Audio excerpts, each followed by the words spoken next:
Rachel Mack is on the phone, Romeo's own Rachel Mack. You saw her on The Voice. She made it all the way to the finals. It's Broadway and Roxanne. Good morning. How are you doing? I'm doing great. How are you? We're okay. Not as good as you. I mean, I know. you had a heck of a run. What a run, girl. Yeah, that's for sure.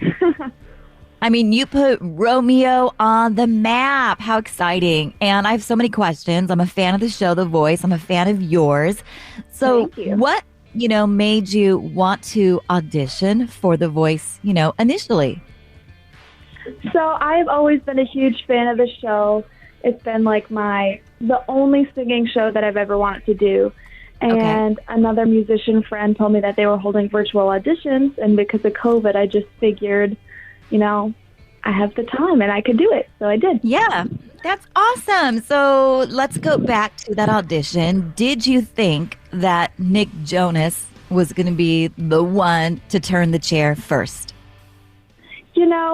Going into it, I knew Nick would be a great coach for me, but I didn't envision myself on Nick's team. I kind of envisioned every other scenario, but not that one. But I mean, I'm happy. Obviously, it turned out the way it did.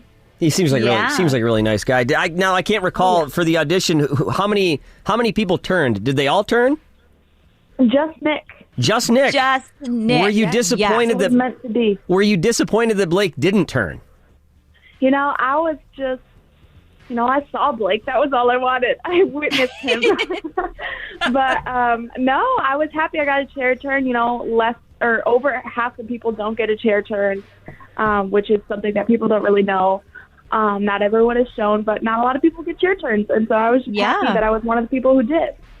I mean, think about Mare Morris. She tried to audition for The Voice, didn't even make it. She? Really? Yeah. I did not know that. So congratulations, going all the way to the top 5. And let's talk about, if you're able to, what are you working on next? So have some opportunities, come your way since being on The Voice.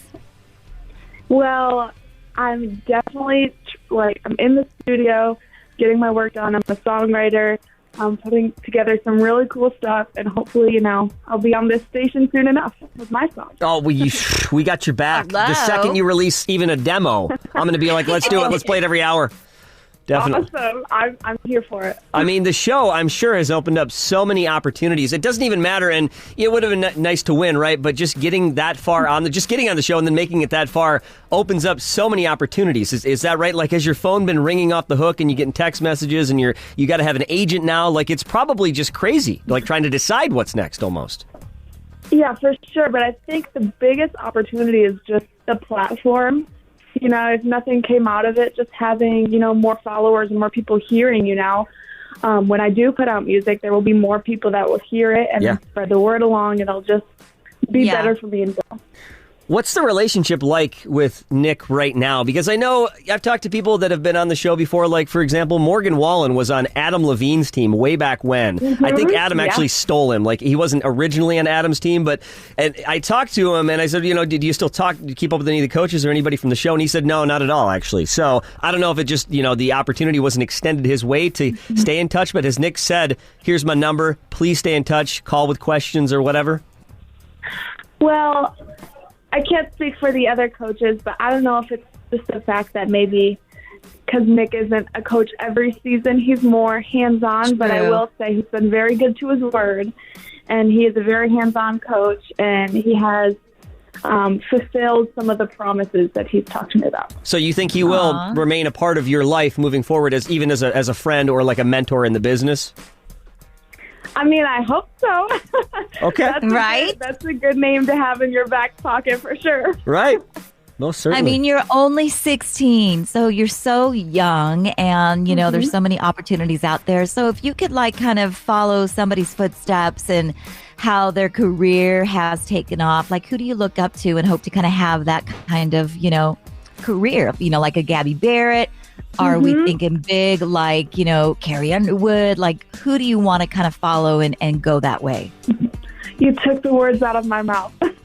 There are so many people that came from TV shows, like Gabby Barrett, like Cassidy Pope, or Carrie Underwood, Kelly Clarkson, obviously, or little things like I know Ian Flanagan just like made it big on the charts. He was just on The Voice last season, with Blake.